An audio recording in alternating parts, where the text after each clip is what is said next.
شروع اللہ کا نام لے کر جو بڑا مہربان نہایت رحم والا ہے۔ الف لام را، یہ اللہ کی کتاب اور قرآن روشن کی آیتیں ہیں۔ کسی وقت کافر لوگ آرزو کریں گے کہ اے کاش وہ مسلمان ہوتے۔ اے نبی، ان کو ان کے حال پر رہنے دو کہ کھا پی لیں اور فائدے اٹھا لیں، اور لمبی لمبی آرزویں ان کو دنیا میں مشغول کیے رکھیں۔ آخر کار ان کو اس کا انجام معلوم ہو جائے گا۔ اور ہم نے کوئی بستی ہلاک نہیں کی مگر اس کا وقت مقرر لکھا ہوا تھا۔ کوئی امت اپنی مدت مقررہ سے نہ آگے نکل سکتی ہے اور نہ پیچھے رہ سکتی ہے۔ اور کفار کہتے ہیں کہ اے شخص جس پر نصیحت کی کتاب نازل ہوئی ہے، تو دیوانہ ہے۔ اگر تو سچا ہے تو ہمارے پاس فرشتوں کو کیوں نہیں لے آتا؟ کہہ دو ہم فرشتوں کو نازل نہیں کیا کرتے مگر حق کے ساتھ، اور اس وقت ان کو مہلت نہیں ملے گی۔ بے شک یہ کتاب نصیحت ہم ہی نے اتاری ہے، اور یقیناً ہم اس کے نگہبان ہیں۔ اور ہم نے تم سے پہلے کے مختلف گروہوں میں بھی پیغمبر بھیجے تھے، اور ان کے پاس کوئی پیغمبر نہیں آتا تھا مگر وہ اس کے ساتھ ہنسی کرتے تھے۔ اسی طرح ہم اس گستاخی کو گناہگاروں کے دلوں میں ڈالے رکھتے ہیں، سو وہ اس پر ایمان نہیں لاتے۔ اور پہلے لوگوں کی روش بھی یہی رہی ہے۔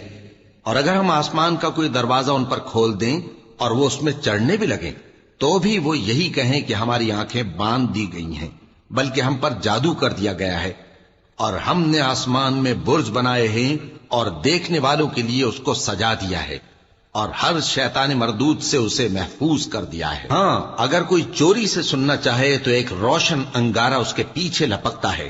اور زمین کو ہم نے پھیلایا اور اس میں پہاڑ بنا کر رکھ دیے، اور اس میں ہر ایک چیز اندازے سے اگائی۔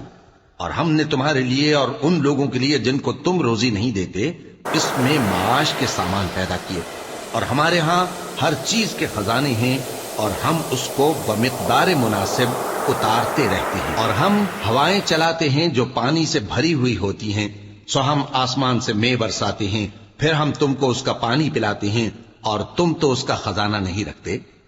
اور یقیناً ہم ہی حیات بخشتے اور ہم ہی موت دیتے ہیں، اور ہم ہی سب کے وارث ہوں گے۔ اور جو لوگ تم میں پہلے گزر چکے ہیں ہم کو معلوم ہے، اور جو پیچھے آنے والے ہیں وہ بھی ہم کو معلوم ہے۔ اور تمہارا پروردگار قیامت کے دن ان سب کو جمع کرے گا، وہ بڑا دانا ہے، خبردار ہے۔ اور ہم نے انسان کو کھنکھناتے سڑے ہوئے گارے سے پیدا کیا ہے، اور جنوں کو اس سے بھی پہلے بے دھوئیں کی آگ سے پیدا کیا تھا۔ اور وہ وقت قابل ذکر ہے جب تمہارے پروردگار نے فرشتوں سے فرمایا تھا کہ میں کھنکھناتے سڑے ہوئے گارے سے بشر بنانے والا ہوں، بس جب میں اس کو درست کر لوں اور اس میں اپنی طرف سے روح پھونک دوں تو اس کے آگے سجدے میں گر پڑنا۔ چنانچہ فرشتے تو سب کے سب سجدے میں گر پڑے مگر شیطان کہ اس نے سجدہ کرنے والوں کے ساتھ ہونے سے انکار کیا۔ فرمایا اے ابلیس، تجھے کیا ہوا کہ تو سجدہ کرنے والوں میں شامل نہ ہوا؟ اس نے کہا میں ایسا نہیں ہوں کہ انسان کو جس کو تو نے کھنکھناتے سڑے ہوئے گارے سے بنایا ہے سجدہ کروں۔ فرمایا یہاں سے نکل جا کہ اب تو مردود ہے، اور تجھ پر قیامت کے دن تک لعنت برسے گی۔ اس نے کہا کہ پروردگار مجھے اس دن تک مہلت دے جب لوگ مرنے کے بعد زندہ کیے جائیں گے۔ فرمایا اچھا، سو تجھے مہلت دی جاتی ہے وقت مقرر یعنی قیامت کے دن تک۔ اس نے کہا کہ پروردگار جیسا تو نے مجھے بھٹکا دیا ہے میں بھی زمین میں لوگوں کے لیے گناہوں کو آراستہ کر کے دکھاؤں گا اور سب کو بہکاؤں گا۔ ہاں، ان میں جو تیرے خاص بندے ہیں ان پر میرا قابو چلنا مشکل ہے۔ فرمایا کہ مجھ تک پہنچنے کا یہی سیدھا رستہ ہے، جو میرے خاص بندے ہیں ان پر تجھے کچھ قدرت نہیں کہ ان کو گناہ میں ڈال سکے۔ ہاں، بد راہوں میں سے جو تیرے پیچھے چل پڑے، اور ان سب کے وعدے کی جگہ جہنم ہے۔ اس کے 7 دروازے ہیں، ہر ایک دروازے کے لیے ان میں سے الگ الگ حصہ ہے۔ جو متقی ہیں وہ باغوں اور چشموں میں ہوں گے۔ ان سے کہا جائے گا کہ ان میں سلامتی اور امن و اطمینان سے داخل ہو جاؤ، اور ان کے دلوں میں جو کدورت ہوگی ہم اسے نکال دیں گے، گویا بھائی بھائی مسندوں پر ایک دوسرے کے سامنے بیٹھے ہوں۔ نہ ان کو وہاں کوئی تکلیف پہنچے گی اور نہ وہ وہاں سے نکالے جائیں گے۔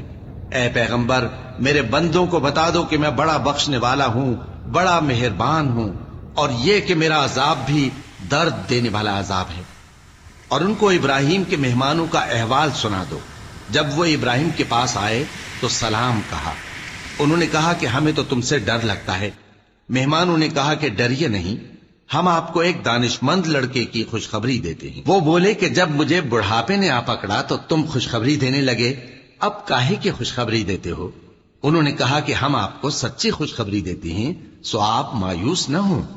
ابراہیم نے کہا کہ اللہ کی رحمت سے مایوس ہونا تو گمراہوں کا کام ہے۔ پھر کہنے لگے کہ فرشتوں، تمہارا اصل کام کیا ہے؟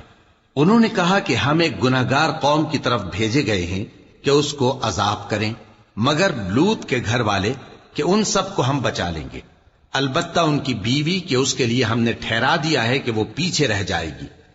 پھر جب فرشتے لوط کے گھر آئے تو انہوں نے کہا کہ تم تو ناآشنا سے لوگ ہو۔ وہ بولے کہ نہیں، بلکہ ہم آپ کے پاس وہ چیز لے کر آئے ہیں جس میں لوگ شک کرتے تھے، اور ہم آپ کے پاس یقینی بات لے کر آئے ہیں اور ہم سچ کہتے ہیں۔ تو آپ کچھ رات رہے سے اپنے گھر والوں کو لے نکلیں اور خود ان کے پیچھے چلیں، اور آپ میں سے کوئی شخص پیچھے مڑ کر نہ دیکھے، اور جہاں آپ کو حکم ہو وہاں چلے جائیے۔ اور ہم نے لوط کی طرف وہی بھیجی کہ ان لوگوں کی جڑ صبح ہوتے ہوتے کاٹ دی جائے گی۔ اور اہل شہر لوط کے پاس خوش خوش دوڑے آئے۔ لوط نے کہا کہ یہ میرے مہمان ہیں، کہیں ان کے بارے میں مجھے رسوا نہ کرنا، اور اللہ سے ڈرو اور میری بے آبروئی نہ کرو۔ وہ بولے، کیا ہم نے تم کو سارے جہان کی حمایت و طرفداری سے منع نہیں کیا؟ انہوں نے کہا کہ اگر تمہیں کرنا ہی ہے تو یہ میری قوم کی لڑکیاں ہیں، ان سے شادی کر لو۔ اے نبی، تمہاری جان کی قسم، وہ اپنی مستی میں مدہوش ہو رہے تھے، سو ان کو سورج نکلتے نکلتے چنگھاڑ نے آ پکڑا، اور ہم نے ان بستیوں کو الٹ کر نیچے اوپر کر دیا اور ان پر کھنگر کی پتھریاں برسائیں۔ بے شک اس قصے میں اہل فراست کے لیے نشانی ہے، اور وہ بستیاں اب تک شام جانے والے سیدھے رستے پر موجود ہیں۔ بے شک اس میں ایمان لانے والوں کے لیے نشانی ہے۔ اور بن کے رہنے والے یعنی قوم شعیب کے لوگ بھی گناہگار تھے، تو ہم نے ان سے بھی بدلہ لیا، اور یہ دونوں شہر کھلے رستے پر موجود ہیں۔ اور وادی ہجر کے رہنے والوں نے بھی پیغمبروں کی تکذیب کی، ہم نے ان کو اپنی نشانیاں دی اور وہ ان سے منہ پھیرتے رہے، اور وہ پہاڑوں کو تراش تراش کر گھر بناتے تھے کہ امن و اطمینان سے رہیں گے۔ آخر زوردار آواز نے ان کو صبح ہوتے ہوتے آ پکڑا، اور جو کام وہ کرتے تھے وہ ان کے کچھ بھی کام نہ آئے۔ اور ہم نے آسمانوں اور زمین کو اور جو مخلوقات ان میں ہے سب کو تدبیر کے ساتھ پیدا کیا ہے، اور قیامت تو ضرور آ کر رہے گی، تو تم ان لوگوں سے اچھی طرح سے درگزر کرو۔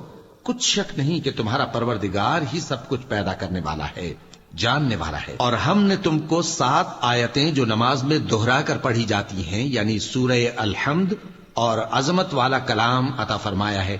ہم نے کفار کی کئی جماعتوں کو جن کو فوائد دنیاوی سے نوازا ہے، تم ان کی طرف رغبت سے آنکھ اٹھا کر نہ دیکھنا، اور نہ ان کے حال پر رنج و غم کرنا، اور مومنوں کے ساتھ تواضع سے پیش آنا، اور کہہ دو کہ میں تو علانیہ ڈر سنانے والا ہوں، اور ہم ان کفار پر اسی طرح عذاب نازل کریں گے جس طرح ان لوگوں پر نازل کیا جنہوں نے تقسیم کر دیا، یعنی قرآن کو کچھ ماننے اور کچھ نہ ماننے سے ٹکڑے ٹکڑے کر ڈالا۔ سو تمہارے پروردگار کی قسم، ہم ان سے ضرور پرسش کریں گے ان کاموں کی جو وہ کرتے رہے۔ پس جو حکم تم کو اللہ کی طرف سے ملا ہے وہ لوگوں کو بے دھڑک سنا دو، اور مشرکوں کا ذرا خیال نہ کرو۔ ہم تمہیں ان لوگوں کے شر سے بچانے کے لیے کافی ہیں جو تم سے ہنسی کرتے ہیں، جو اللہ کے ساتھ کوئی اور معبود قرار دیتے ہیں، سو ان قریب ان کو ان باتوں کا انجام معلوم ہو جائے گا۔ اور ہم جانتے ہیں کہ ان کی باتوں سے تمہارا دل تنگ ہوتا ہے، تو تم اپنے پروردگار کی تسبیح کہتے اور اس کی خوبیاں بیان کرتے رہو، اور سجدہ کرنے والوں میں سے ہو جاؤ، اور اپنے پروردگار کی عبادت کیے جاؤ یہاں تک کہ تمہاری موت کا وقت آ جائے۔